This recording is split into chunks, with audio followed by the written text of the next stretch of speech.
if one has to design in sustainable, according to the sustainable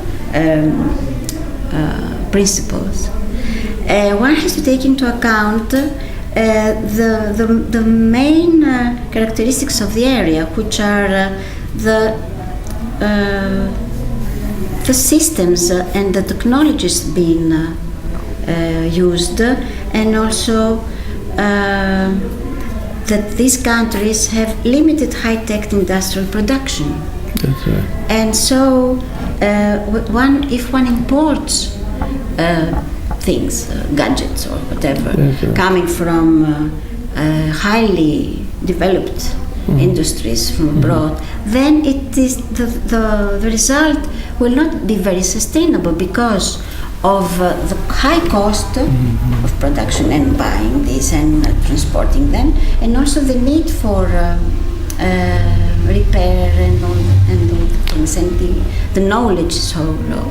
And one has to focus on these things more than in high tech. Yeah, I agree. Really very much with what you are saying. And especially now, I think that today the economic crisis or economic difficulties we are having in Spain or in Greece, of course, and also this wake up feeling that our mistakes back in our buildings too much in technology. They are a way to create there is a relationship, of course, between sustainability and economy. In the all architecture are sustainable by economical reasons. Or the passive way to control the climate, for instance, just with big walls. Or this is very economical. It doesn't depend on technology, and we, as architects, we play too much, from my point of view, with technology. Waiting, everything is solved by technology, which is very expensive at the end. So I think that architecture should redefine the goals, trying to solve problems with this, creating not new needs based in technology. I am very much, not because all of us make technological buildings, but I think this to be aware of sustainability, one should be economical. And you mentioned before the frugality word, which I think is a feel. It's a strong feeling for all the architects now. Frugality, because, for instance, in Spain,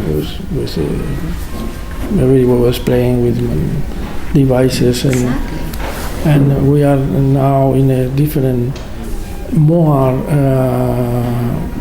conscious, a more deep way to solve problems with the economical appearance of an object in colors probably will be more splendid or out of the natural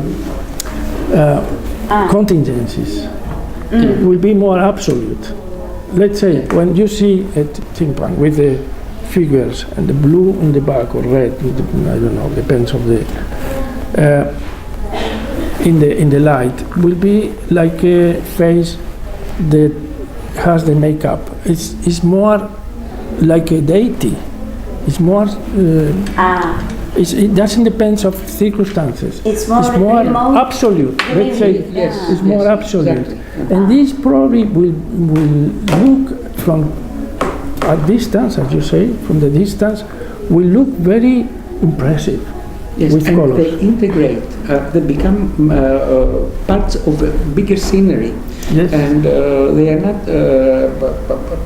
You do not look at them the same way you look at them as an isolated objects in the museum, let's say, or on the ground. And also, it is that these reconstructions, the painted reconstructions that you will see in the museums, sometimes they have these things, they are not on the original marble as they were on the Acropolis, because they make Egyptian cast, and there they try to restore the painting, but it's absolutely different, the texture of the whole thing, because the Pentelic marble, the white marble, is a living thing. And if you add these transparent colors with no mortar between, there is no rendering, and then it's not a fresco. It's the color with wax added on the surface of the marble. So you have a natural skin of the marble. Yes. It's a different feeling, absolutely. But was it oxidized, the color? This is another... With the time, of course.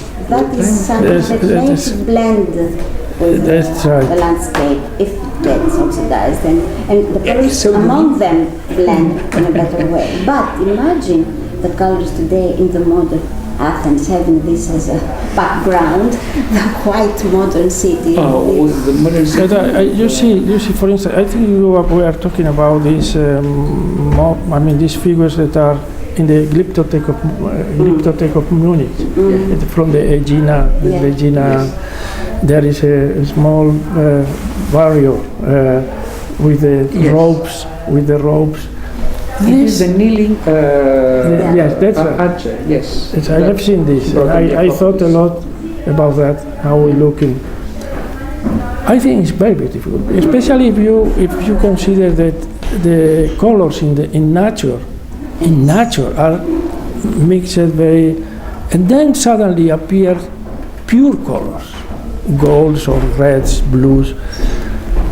This is something very rich. It's something new, different, like something that belongs to artificiality, to the monkey. It's something like the opposite of the natural colors. Yes. This is to me a very important to point to think about. So the intention was to make it artificial. To somehow, yes, because it's a sacred. Because it's a sacred object. Yes, and in this way it has what the art historians call terribilità, about Michelangelo's terribilità. Yes. This is these wide open eyes, let's say, they had, with the strong colors, but terrifying. They were wonderful. Well, what I'm saying before, the makeup of some ladies, they are looking to be extraordinary. Different than the others. And it's the same kind. Remote to yes. other. This is the word. Yes. Remote, distant, impressive, like terrifying. Like a god. So the epilogue was, I think, even more important. The epilogue of the discussion. Epilogue, it's very nice. I mean, it's very beautiful to talk about these things, Tassos, and also to know what you think, because always was this big discussion in history about it.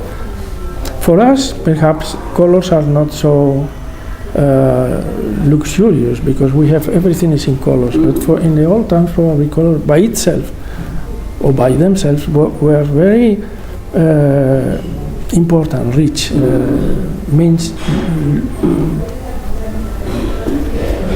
bring everything into life. This is what they wanted. They were not sure that their sculpture was. For instance, consider you should consider the Roman houses inside, with all the frescoes, with its black or red big panels. This is beautiful. It's really beautiful. When you go into one of these houses, you say, "Well." Now it's the painter that speaks. The painter speaks. Yeah, you are right. So thank you again. Thank you very much, Agnes. Thank you, Tassos.